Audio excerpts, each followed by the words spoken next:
Sir Ghaziabad में sir SIR को लेकर प्रशासन काफी सख्ती के साथ कार्रवाई कर रहा है। जमीनी स्तर पर क्या कुछ कार्रवाई हो रही है, क्या कुछ जो उल्लंघन कर रहे हैं उन पर उनके खिलाफ कार्रवाई हो रही है? देखिए, जनपद गाजियाबाद में हमारे 3089 बूथ हैं और 28 लाख से ऊपर वोटर हैं और ईएफ कलेक्शन का काम अभी चल रहा है।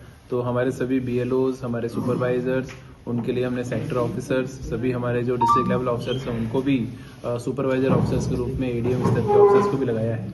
और अभी लगभग हमारा 30% के लगभग काम कंप्लीट हुआ है और बाकी कार्य कंप्लीट होना है। आज 27 तारीख है। सभी बीएलओस को हमने फील्ड में एक्टिव रहकर घर घर जाकर और ईए फॉर्म कलेक्ट करने के निर्देश दिए हैं।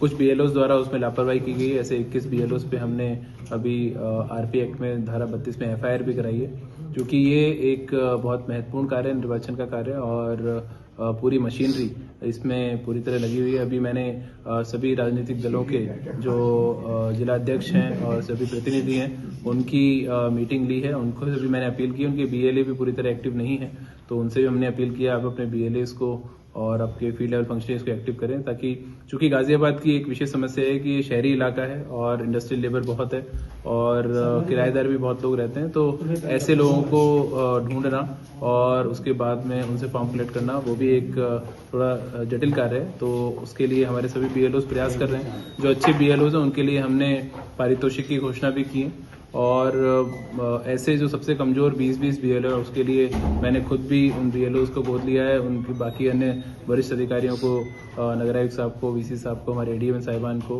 और भी 40 ऑफिसर्स लगाए हैं। हम लोग भी फील्ड में अभी जाके उनके साथ में कलेक्शन का कार्य करेंगे।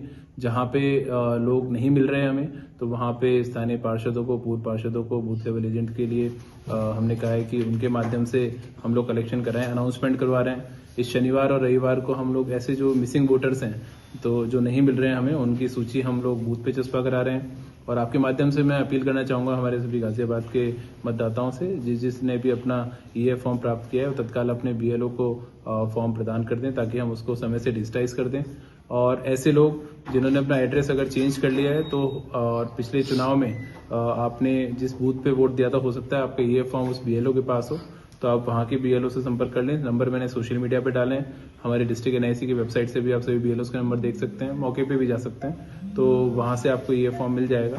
कोई समस्या अगर आती है तो आपके संबंधित तहसील में या कलेक्ट्रेट में हमने सुविधा केंद्र बनाए, तो यहाँ पर आकर भी आप हमारे निर्वाचन कार्यालय से संपर्क कर सकते हैं। तो यहाँ से भी हम आपको फॉर्म दे देंगे। लेकिन किसी ऐसा जो व्यक्ति जो फॉर्म प्राप्त नहीं हुआ है, तो वो छूटे ना, वो फॉर्म हमसे आके कलेक्ट्रेट में प्राप्त कर ले या अपनी तहसील में प्राप्त कर ले और फॉर्म तुरंत भर के दे दें, ताकि हम उसको डिजिटाइज करा दें। तो मैं आप सभी से अपील करना चाहूंगा। सर, एक तरफ जहां एफआईआर की कार्रवाई की जा रही है, तो वहीं दूसरी तरफ जो अच्छा काम करने वाले बीएलओ हैं उनको प्रोत्साहित भी किया जा रहा है, प्रोत्साहन राशि भी दी जा रही है, होटल में रुकने का व्यवस्था भी उनकी की जा रही है। ये क्या कुछ पूरा मामला है? देखिए, मैं जो हमारे बूथ लेवल ऑफिसर्स हैं उनकी जटिलताओं को भी हम लोग समझते हैं।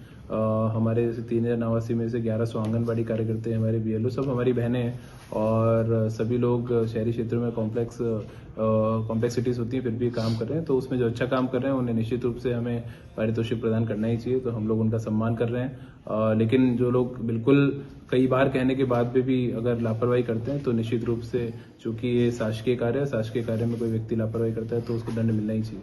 और पुनः मैं ये कहना चाहूंगा, अगर उसमें जो ऐसे बीएलओ भी जिन पे एफआईआर भी हुई है, अगर वो अपना कार्य अभी भी कंप्लीट समय अवधि में पूरा कर लेते हैं, तो फिर उसके बाद में हम उसको खत्म भी कर देंगे।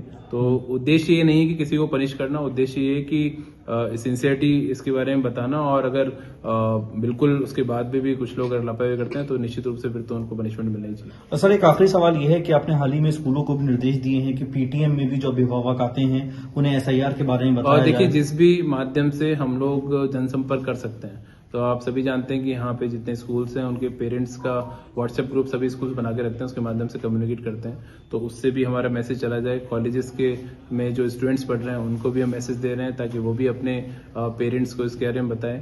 अभी हमने ये निर्णय लिया है कि जहाँ पे इंडस्ट्रीज बहुत हैं, तो अभी हम इंडस्ट्री एसोसिएशन को पत्र लिखने जा रहे हैं, ताकि उनके यहाँ पे जो भी वर्कर्स काम करते हैं अलग अलग RWS के चेयरमैन को पत्र लिख रहे हैं, उनके यहाँ पे जो लोग रहते हैं और जो हमारी ऐसी कंस्ट्रक्शन लेबर है, तो सभी जो कार्यदायी संस्थाएं हैं उसमें जो रजिस्टर्ड जितने भी कॉन्ट्रैक्टर्स हैं उनको भी पत्र लिखने जा रहे हैं कि वो भी अपने अपने जो लोग उनके यहाँ काम कर रहे हैं सबसे ये सुनिश्चित कर लें कि उन्होंने अपना एनुमरेशन फॉर्म अपने धन्यवाद। हमसे जुड़े रहने के लिए हमारे YouTube चैनल को सब्सक्राइब करें और नई वीडियो की नोटिफिकेशन के लिए बेल आइकॉन को दबाएं। अगर आप ये वीडियो Facebook पर देख रहे हैं तो लाइक जरूर करें और ज्यादा से ज्यादा शेयर करें। धन्यवाद।